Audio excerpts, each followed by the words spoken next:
திரு ஷியாம், உங்கள்கிட்டருந்தே தொடங்குறேன். இந்த சோதனை என்பதை நீங்க எப்படி பார்க்குறீங்க? யார் வந்திருக்கிறார்கள் என்றே தெரியவில்லை என்கிறார் துரைமுருகன். யார் அந்த சார் என்று கேட்கிற மாதிரி எனக்கு தோன்றியது. யார் வந்திருந்தாலும் ஏதாவது ஒரு வகையிலே அந்த அடையாளத்தை காட்டி இருப்பார்கள். ஐடி கார்டு காட்டாமல் எந்த சர்ச் அண்ட் சீசனும் நடத்த முடியாது, அனைவருக்குமே தெரிந்த விஷயம்தான். எனவே யார் வந்திருக்கிறார்கள், என்ன காரணத்திற்காக வந்திருக்கிறார்கள் என்பது அவர் கண்டிப்பாக அவருக்கு தெரிந்திருக்கும். ஆனால் அரசியல் அழுத்தம் என்கிற ஒரு அரசியல் பிம்பத்தை உருவாக்க முயற்சி நடக்கிறது. ரெண்டு விஷயங்களை இதில் நம்ம பார்க்கணும். ஒரு எஃப்ஐஆர்ல இருந்தால் ஒரு இசிஐஆர் வர முடியும், அதாவது என்ஃபோர்ஸ்மெண்ட் கேஸ் இன்ஃபர்மேஷன் ரிப்போர்ட்டு. எப்போ எஃப்ஐஆர்லேருந்து இசிஐஆர் பிறக்குதோ அப்போவே அந்த தொப்புள் கொடி உறவு அருந்துடும். அதுக்கு பிறகு இசிஐஆர் தனி டாக்குமெண்ட்டு, ஆனால் அது இன்டர்னல் டாக்குமெண்ட்டு, ஷேர் பண்ண வேண்டிய அவசியம் இல்லை. ரைடுக்கு முன்னாடி இசிஐஆரை பற்றி பேச வேண்டிய அவசியமும் இல்லை. ரீசனபிள் சஸ்பிஷன், ஒரு நம்பத்தகுந்த சந்தேகம் இருந்தால் போதும்.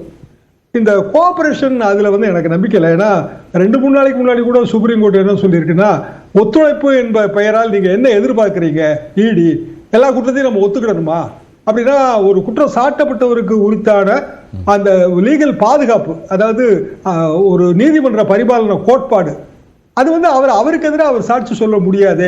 எனவே அந்த ஒத்துழைப்பு தரவில்லை என்பதை நீங்கள் சொல்லாதீர்கள்னே சொல்லிட்டாங்க. நிறைய குட்டு ஈடிக்கு விழுந்திருக்கு சமீப காலமா. நிறைய பேர் ஜாமீன்ல வரதெல்லாம் நம்ம தொடர்ந்து பார்க்கிறோம். எனவே இடி இதை கேர்ஃபுல்லாக தான் ஹேண்டில் பண்ணும். வெளியில கசிய விடப்பட்ட தகவல் என்பதுதான் அந்த பழைய எஃப்ஐஆர், அதுல சம்பந்தப்பட்ட இசிஐஆர், அதாவது 2019 கேஷ் சீசர். அதுல மேஜரான விஷயம் என்னன்னா, அந்த 200 ரூபாயாக பண பரிமாற்ற பண மதிப்பிழப்புக்கு பிறகு 200 ரூபாயாக, புது 200 ரூபாயாக கட்டுக்கட்டாக பிடிபட்டது என்பதுதான். வெறுமனே தேர்தல் செலவுகளுக்காக அல்லது தேர்தல் நேரத்தில் கைப்பற்றப்பட்ட பணம்னா அப்படி எவ்வளோ பணம் கைப்பற்றப்பட்டிருக்கு.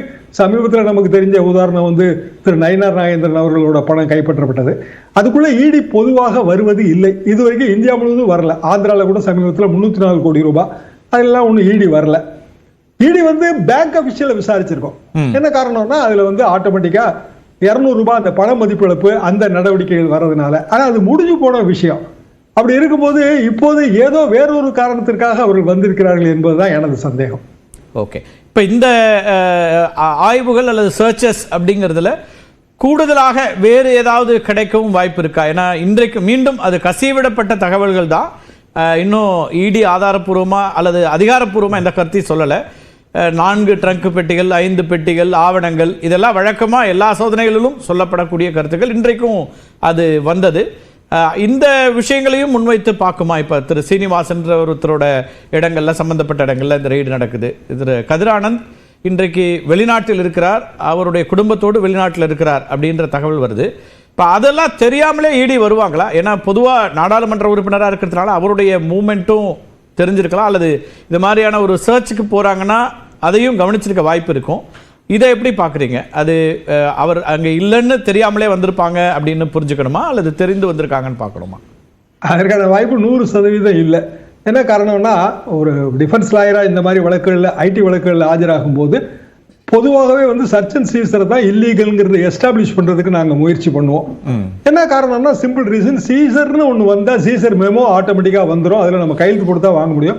பிரசன்னாவுக்கு இதெல்லாம் நன்றாகவே தெரியும். சம்பந்தப்பட்ட நபர் கையெழுத்து போடாமல், அல்லது இல்லைன்னா நம்ம ஒரு பஞ்சாயத்தார் முன்னிலையில், ஒரு 5 பேர் கொண்ட பஞ்சாயத்தார் முன்னிலையில் தான் கையெழுத்து வாங்க முடியும். நீங்க சொன்னபடி அவர் எம்பி, கண்டிப்பாக சபாநாயகர் உட்பட அனைவருக்குமே அவர் வெளிநாட்டு பயணம்லாம் தெரிஞ்சிருக்கும். திரு துரைமுருகன் அவர்கள் சீனியர் அமைச்சர், ஒரு பெரிய கட்சியோட பொதுச் செயலாளர், அவரோட மூவ்மெண்ட்டும் தெரிஞ்சிருக்கும். அதையும் தாண்டி ஏன் காந்தி நகர் வீட்டில் ரைடு அப்படின்னா நான் என்ன யூகிக்கிறேன்னா, அது சம்பந்தமான பிற இடங்கள்ல ரைடு, அதுதான் முக்கியமாக அவர்கள் கருதி இருக்கிறார்கள். அதாவது திரு சீனிவாசன் வீட்லயோ அல்லது வேற எஜுகேஷனல் ட்ரஸ்ட் அந்த இன்ஸ்டிடியூஷன்லயோ அந்த சைமல்டேனியஸ் ரைடுக்கு தான் காந்தி நகருக்கே போறாங்க. ஏன்னா ரொம்ப நேரமா அங்க எதுவுமே தொடங்கல. ஆனா மிச்ச இடங்கள்ல கிட்டத்தட்ட சீனிவாசன் ரைடு முடிகிற ஸ்டேஜில் இருந்தது. நான் பார்க்கும்போது ஒரு 9 ஹவர்ஸ்க்கு மேல நடந்தது, முடிகிற ஸ்டேஜில் இருந்தது.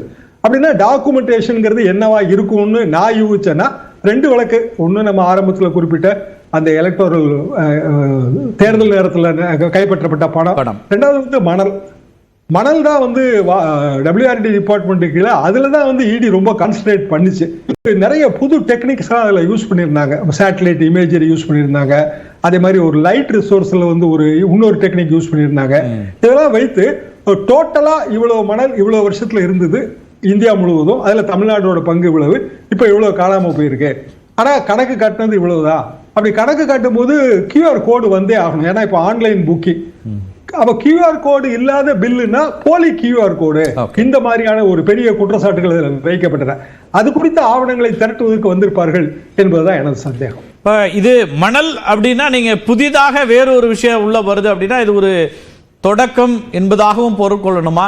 ஏன்னா எல்லாமே காலம் சூழல் எல்லாம் சேர்ந்ததாகவும் அரசியல்ல பார்க்கப்படுங்கிறதுனால இதை எப்படி பாக்குறீங்க? இப்ப பொதுவாகவே மத்திய அரசின் புலனாய்வு துறைகள் வந்து திருடன் வரும்போதெல்லாம் குறைக்கிறதே கிடையாது, அது நமக்கே தெரியும்.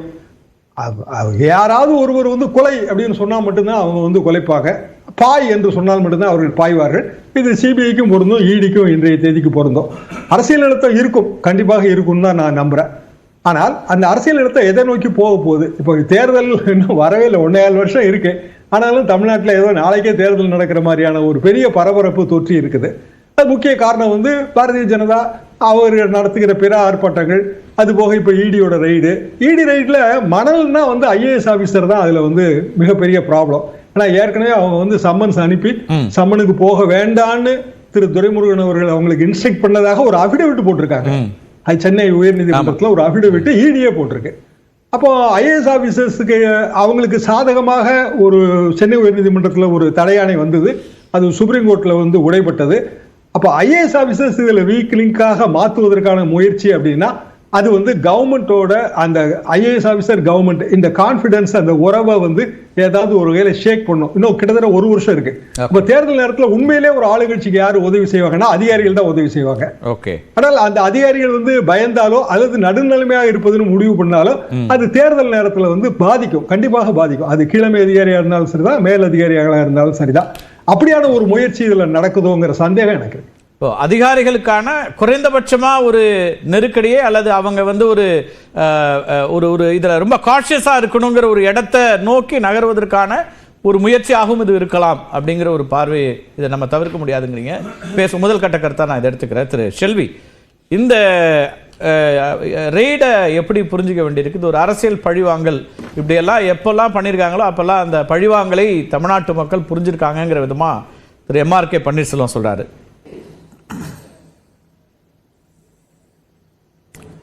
இல்லை எல்லோருக்கும் வணக்கம். 2019 வந்து தேர்தலே வந்து இந்தியா முழுவதும் நடந்ததில் வெள்ளூர் மட்டும் நின்னது எல்லாருக்கும் தெரிஞ்ச விஷயம். அதில் வந்து ஏற்கனவே எனக்கு பேசுறதுக்கு முன்னாடி ஷாம் சாரே நிறைய விஷயத்தை எல்லாத்தையும் சொல்லிட்டாரு. 200 ரூபாய் நோட்டு பண்டிலேருந்து எல்லாமே மாற்றிருக்குது. கிட்டத்தட்ட 21 கோடி ரூபாய் அங்கே இங்கேன்னு மாட்டி எடுத்துருக்குறாங்க. இப்போ நான் என்ன கேட்குறேன், இப்போ ஒரு ரைடு நடக்குது, ரைடுடைய எந்த ஸ்டேட்மெண்ட்டும் ரைடு நடத்துகிறவங்களும் கொடுக்கல, ரைடுக்கு உள்ளானவங்களும் இது வரைக்கும் கொடுக்கல. அதுக்குள்ள நம்ம வந்து இந்த விவாதத்தை வைக்க வேண்டிய அவசியமே என்னன்னு எனக்கு புரியல. ஃபர்ஸ்ட் அமைச்சர் MRK பன்னீர்செல்வம் சொல்றாரு அரசியல் பழிவாங்கல்ங்கிறாரு. அப்படின்னா MRK பன்னீர்செல்வம் சார் வந்து யாரை சொல்லணும்னா, வாழ்க்கையில அவங்களுடைய தலைவர் கலைஞருடைய மகளை வந்து கிட்டத்தட்ட எத்தனை நாட்கள் 6 மாதமா வைச்ச காங்கிரஸ் தான் சொல்லணும். அதாவது அவங்கள வந்து 2Gல வந்து அந்த கலைஞருடைய குடும்பத்தையே சின்னாபின்னமாக்குனது காங்கிரஸ்.